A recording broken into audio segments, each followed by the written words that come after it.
You and I and all the rest of America is losing money right now because inflation is through the roof and our president is blaming Republicans. You know, the White House has one talking point. I didn't do it. Not my fault.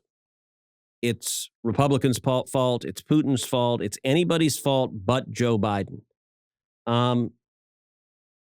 There's a reason Biden's approval rating is in the 30s because people recognize that's just not credible. To watch this White House try to blame everything, watching Biden's energy secretary go on TV and saying, Biden's trying to do everything he can to lower gas prices. Well, yeah, except allow people to drill for oil and gas.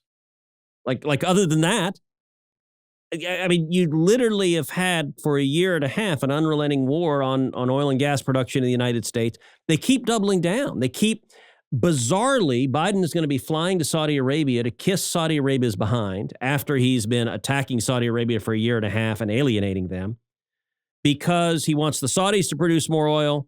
He wants Venezuela to produce more oil. He wants Iran to produce more oil. He wants everyone to produce more oil except Americans. Yeah. And it is, he believes that he can just convince the American people it's everybody else's fault.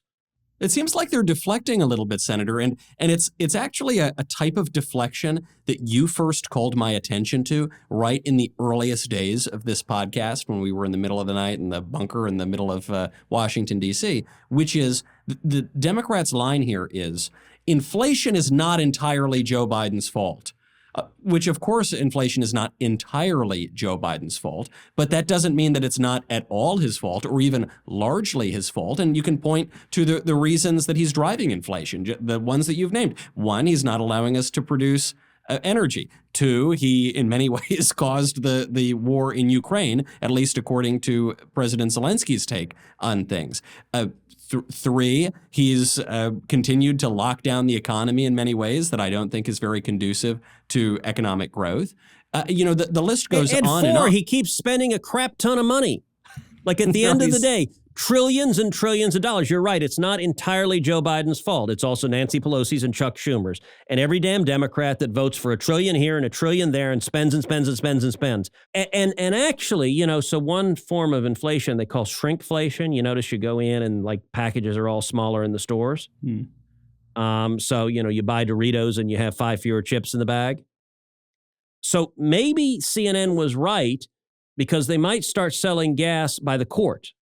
And we're not far away from $2 a quart for gasoline. And so it's a smaller unit. Like a good question to ask if you're watching a CNN broadcast. And I pick on CNN in particular because they actually used to be something of journalists. They were bad journalists, but they were trying to be journalists. Right. Now they're just shameless shills.